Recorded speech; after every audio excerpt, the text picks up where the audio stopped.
See what I did there? 3 months after Hurricane Irma, Kaley Tiller posted 17 photos on Instagram between leaving the cute house in Los Angeles that she shared with 2 other actresses and arriving at a weekend homestay in Big Pine Key. There'd been the leaving the house with heavy bags photo, the airport departures board photo, the LA from the air photo, ditto of Miami, the rental car decision photo, and many selfies looking #excited, #stressed, #ready for anything, #hungry, #blessed in between. She went out of her way to eat at famous Alabama Jack's early on in the drive down US 1, getting back into the car with a satisfied swing of her hips and heavy ponytail because the photo of her kissing a conch fritter, #Conchita, #see what I did there, had netted 6 new followers by the time she paid the bill.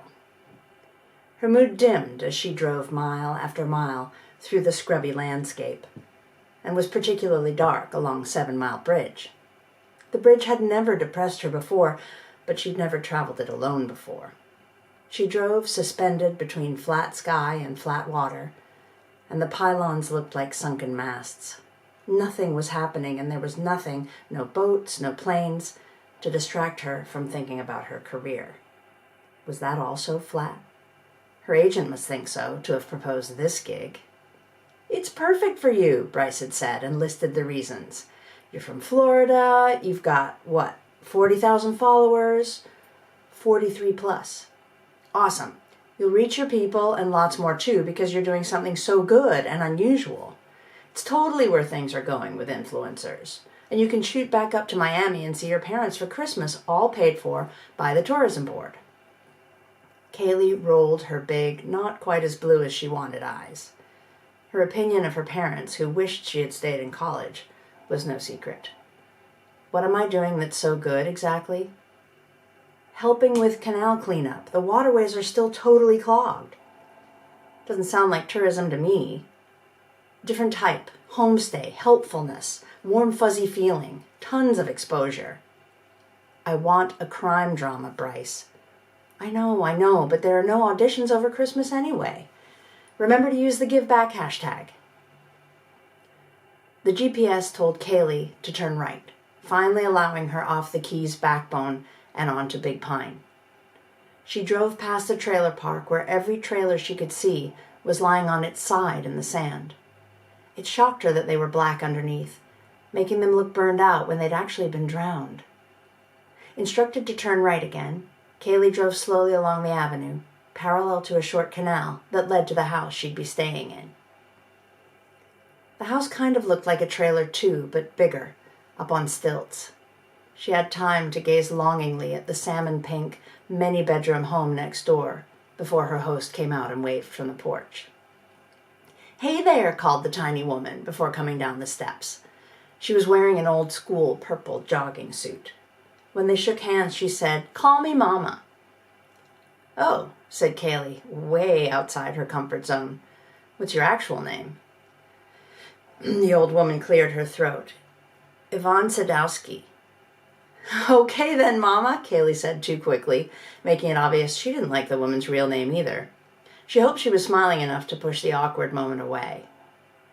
Inside the moldy-smelling house, Mama said, "Tired? Stiff? Well, you won't be stiff, will you? You're so young. Hungry? Need a shower?" "I don't need a shower, no thanks," Kaley said, looking around. "I'd love to use the toilet, though." She followed the woman down a narrow passage to a small, humid bathroom. "I snuck in a shower," Mama said. "Smelled like a bear." "Oh, sorry." She pulled a tissue from her pocket and wiped the fogged glass of the mirror, then said, "The green towel's yours. Make yourself at home," before closing the door behind her. When Kaley looked in the mirror, her face was just a blur above her torso. Mama had only wiped as high as she would for her own small self, and the sight was a shock in the sickly light. It had been too long since the last photo, though. Kaley pulled her phone out of her back pocket and took one of her divided self. #too tall, #lols, #homestay, #Irma cleanup, #give back, and wiped the toilet seat before peeing. The next morning, after fried eggs, cornflakes, bananas, and coffee, Kaley was handed a pair of gardening gloves and the rake Mama used to pull debris out of the water. Mama herself would prowl with a garbage bag for smaller things. Kaley leaned out to hook some lattice-work fencing. "Nice long arms," she heard Mama say. A few minutes later, when Kaley was squatting to reach what looked like the foot of a bedstead, Mama said, "You don't talk much, do you, hun?"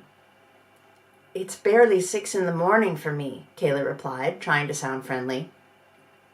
The shower had been like a sandblaster, and there'd been nothing to froth the milk with. She'd texted Bryce from the toilet. "What if there's nothing worth photographing?" But he wasn't awake yet. "Fair enough," Mama said, and began singing as she picked up a battered paint can. After a few more minutes, Kaley asked, "Why is there still so much stuff in the water?" "Well, I guess every shattered house had at least one bed in it. And all these planks? Porches? Walls? Watch self-nails on that one." They worked again in silence until Kaley was able to take a selfie next to the huge pile of waterlocked wood that she had constructed with her host.